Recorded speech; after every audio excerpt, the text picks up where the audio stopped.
This is Budby South Forest, in particular the western end of Budby South Forest, and only a couple of days ago I happened to walk down this track. I was armed and dangerous, and you'll see what with shortly, but once I'd given that tree some short, sharp and rather swift treatment, it revealed that lightning can indeed strike twice.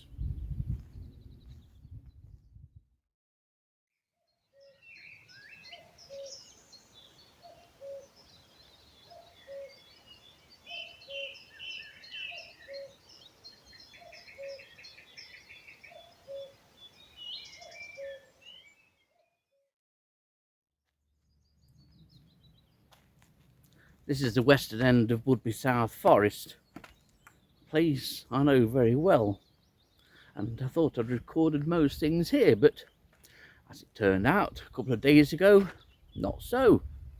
Armed with the weapon of choice, the beating tray, a stout stick which not only keeps me propped up and vertical, but is also handy for knocking hell out of trees. In particular, that pine there. The three articles together, my stick, my beating tray and a tree, joined forces to produce a record of a beetle not seen at Sherwood Forest, or indeed anywhere in Nottinghamshire, for 120 years. Now, when I refer to the term beating the hell out of a tree, I mean just a sharp tap with a stick which will dislodge any invertebrates on that branch into the open beating tray. That's all I do. I leave the real damage of trees on Budby South Forest to the RSPB. But I digress. There is a key factor, apart from the three I mentioned, the beating tray, the stick and the tree. And it's these. These are the male flowers, the developing male flowers of this Scots pine. These are probably the most important key into the beetle even being here in the first place, because the beetle is Cimberis ateloboides, which is a small brown and rather delicately formed weevil. It's a species which, as soon as one fell into the beating tray of this very tree, I knew that I hadn't seen it before and that it must be potted up straight away, which indeed it was.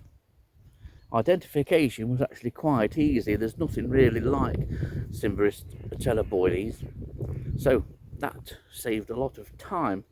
But it turns out that Cimberis is usually only prevalent and found when the male flowers are present on the Scots pine, which is only for a couple of weeks of the year, so it's easily missed.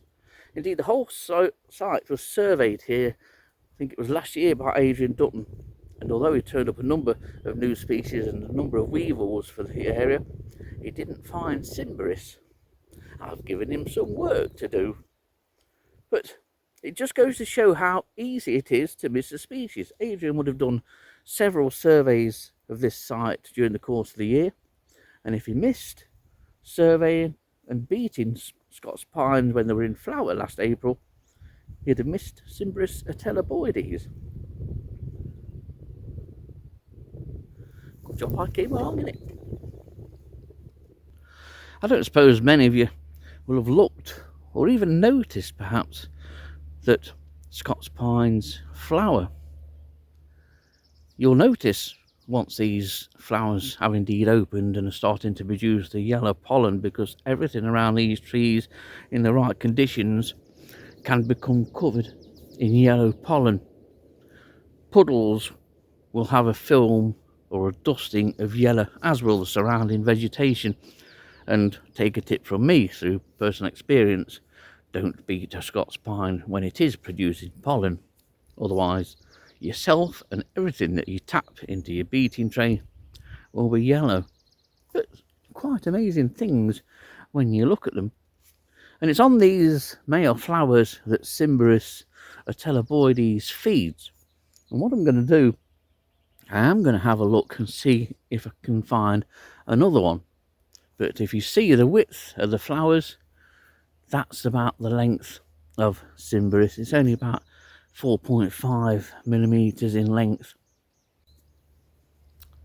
Well, having got home with my prized catch the other day, I was delighted to find out, after some internet research, looking through a number of photographs and working out that the only species it could possibly be was Cimberis ateloboides.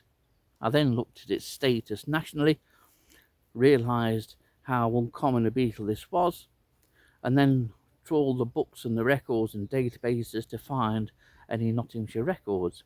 The only one there is that's mentioned is a 1904 record that the NBN Atlas also lists and mentions it and classes it as unconfirmed but plausible.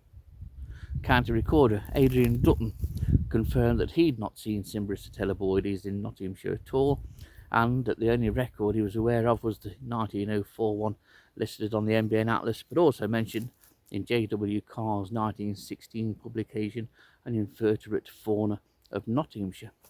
So, another good species, and more or less a new species for Nottinghamshire. It's the first confirmed record for Nottinghamshire, and the first Nottinghamshire record for 120 years. Amazingly, it comes more or less about a fortnight after my discovery of Magdalis phlegmatica on a pine tree in Sherwood Pines, another new species for Nottinghamshire. Who knows what's next? And who knows what I could find if I put more effort in? I could find a lot, but I don't put a lot of effort in. That's the surprising thing. But it seems just of late, this last year, that when I do put a bit of effort in, I turn something good up. However, unfortunately for you lot, I far prefer to make these videos. So maybe the next video, you see, I'll have found something else.